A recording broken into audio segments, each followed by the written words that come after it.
श्रीमद् भागवत सुधा सागर पंचम स्कंद 9वां अध्याय। मैं भक्तगण आज आपको श्रीमद् भागवत में भरत जी का ब्राह्मण कुल में जन्म के कथा कहूँगा।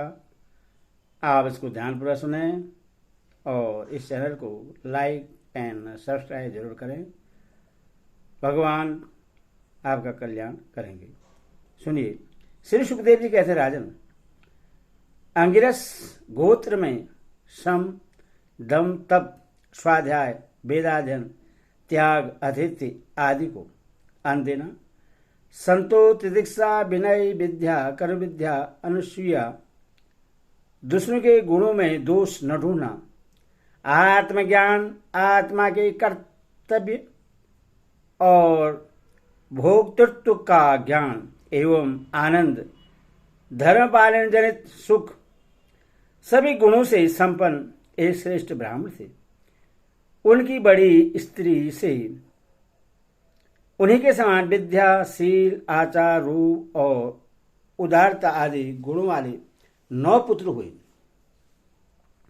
तथा छोटी पत्नी से एक ही साथ एक पुत्र और एक कन्या का जन्म हुआ। इन दोनों में जो पुरुष था वह परम भागवत राजश्री शिरोमणि भरत ही थे।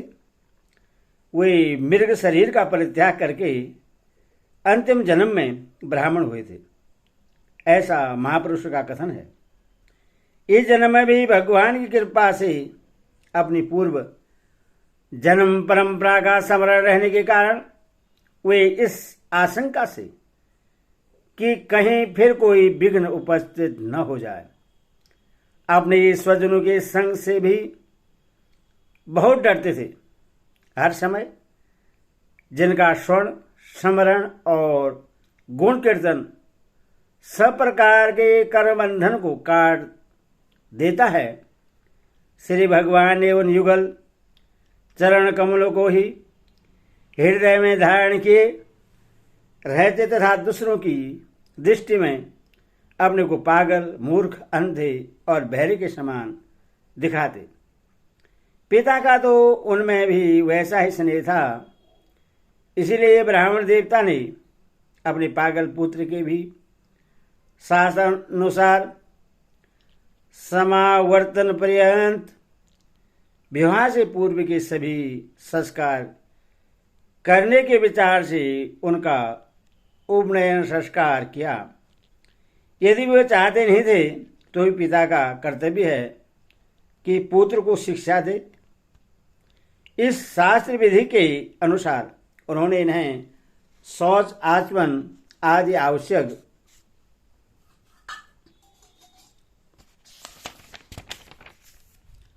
कर्मों की शिक्षा दी।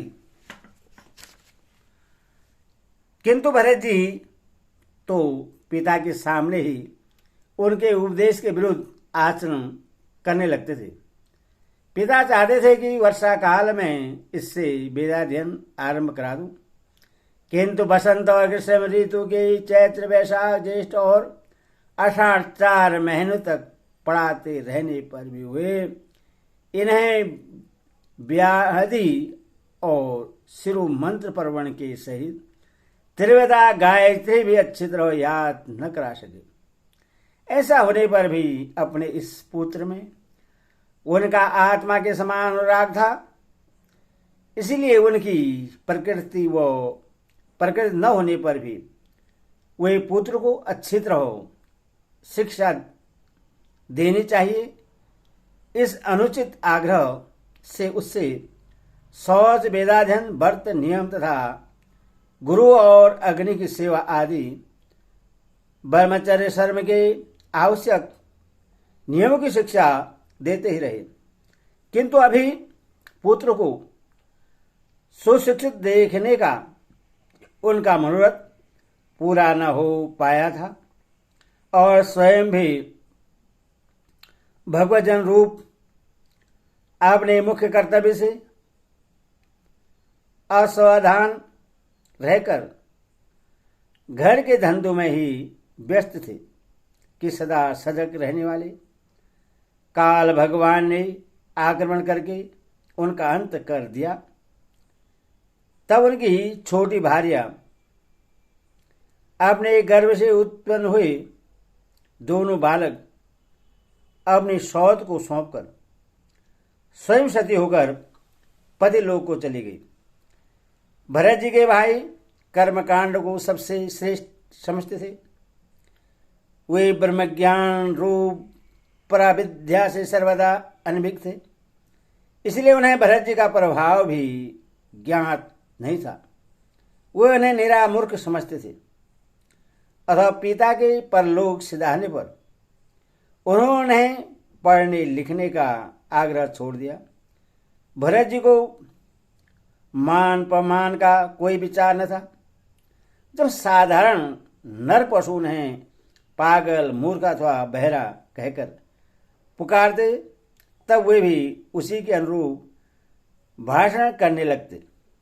कोई भी उनसे कुछ भी काम कराना चाहते तो वे उनकी इच्छा के अनुसार कर देते।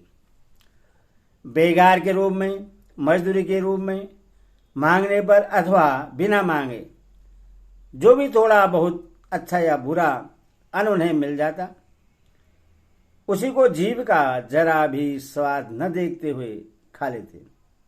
अन्य किसी कारण से उत्पन्न न होने वाला स्वस्थ सिद्ध केवल ज्ञानानंद स्वरूप आत्मज्ञान उन्हें प्राप्त हो गया था।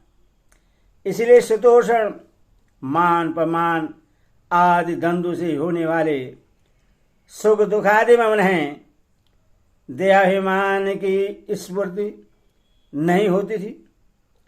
वे सर्दी, गर्मी, वर्षा और आंधी के समय सांड के समान नंगे पड़े रहते थे।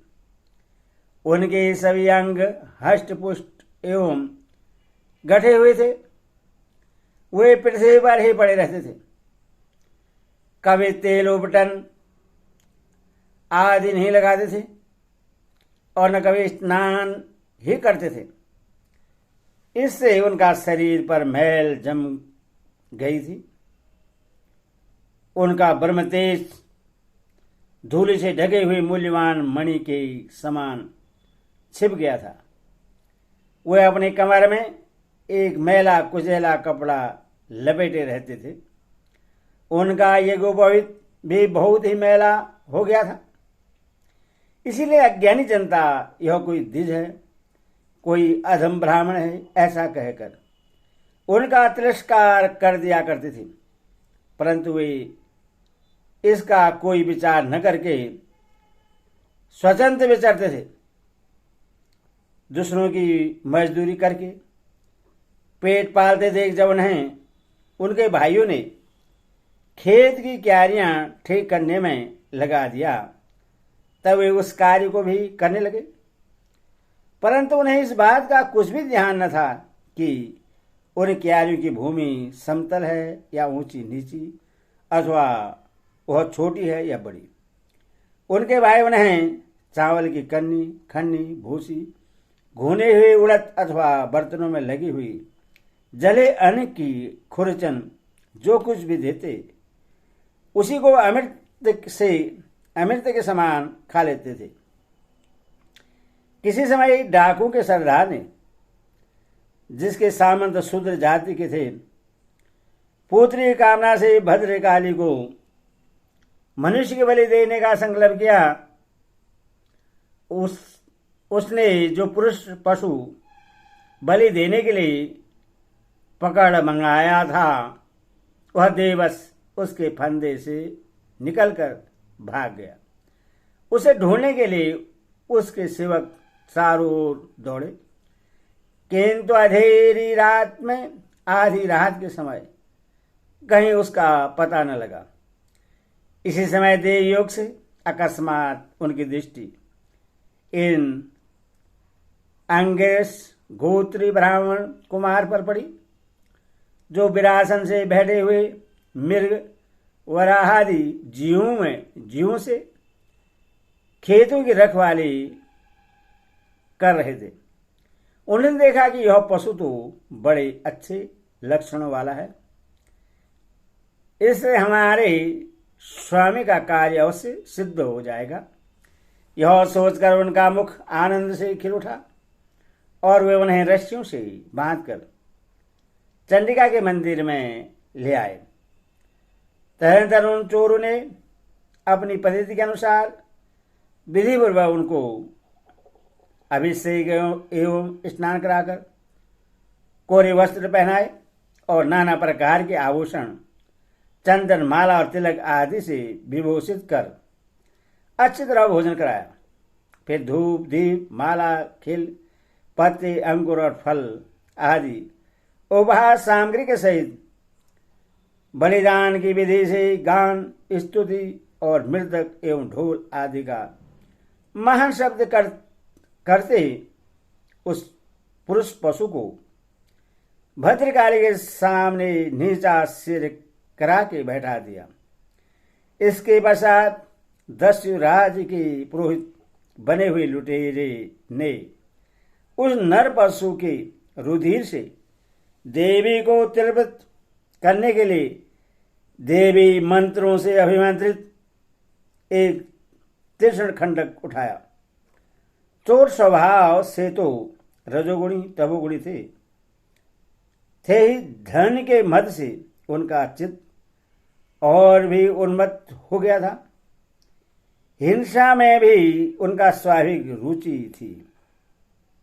इस समय तो वे भगवान के अनुस्वरूप ब्राह्मण कुल का तिरस्कार करके स्वतंत्रता से कुमार्ग की ओर बढ़ रहे थे। आपत्ति काल में भी जिस हिंसा का अनुमोदन किया गया है उसमें भी ब्राह्मण वध का सर्वदा निषेध है। तो भी वे साक्षात ब्रह्म भाव को प्राप्त हुए बैरहीन तथा समस्त प्राणियों के सुहृदय एवं ब्रह्मर्षि कुमार की बलि देना चाहते थे। यह भयंकर कुकर्म देखकर देवी भद्रकाली के शरीर में आदि दुसह ब्रह्म तेज से दाह होने लगा और वे एकाएक मूर्ति को फोड़कर प्रकट हो गई। अत्यंत असहनशीलता और क्रोध के कारण उनकी भौहें चढ़ी हुई थी तथा कराल दाढ़ों और चढ़ी हुई लाल आंखों के कारण उनका चेहरा बड़ा भयानक जान पड़ता था। उनके उस विकराल भेष को देखकर ऐसा जान पड़ता था मानो वे इस संसार का संहार कर डालेगी।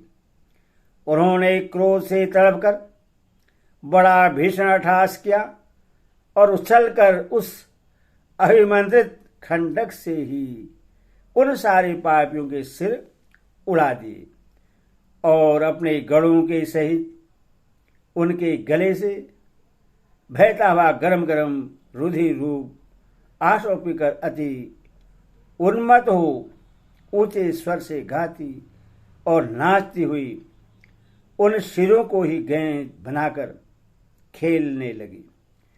सच है, महापुरुष के प्रति किया हुआ अत्याचार रूप अपराध इसी प्रकार ज्यों का त्यों अपने ही ऊपर पड़ता है।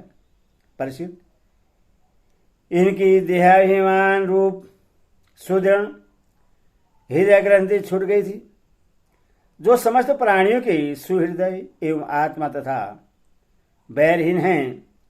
साक्षात भगवान ही भद्रकाली आदि भिन्न भिन्न रूप धारण करके अपने कभी न चुकने वाले काल चक्र रूप से शस्त्र से जिनकी रक्षा करते हैं और जिन्होंने भगवान के निर्भय चरण कमलों का आश्रय ले रखा है, उन भगवत भक्त परमहंसों के लिए अपना सिर कटने का अवसर आने पर भी किसी प्रकार व्याकुल न होना, यह कोई बड़ी आश्चर्य की बात नहीं है।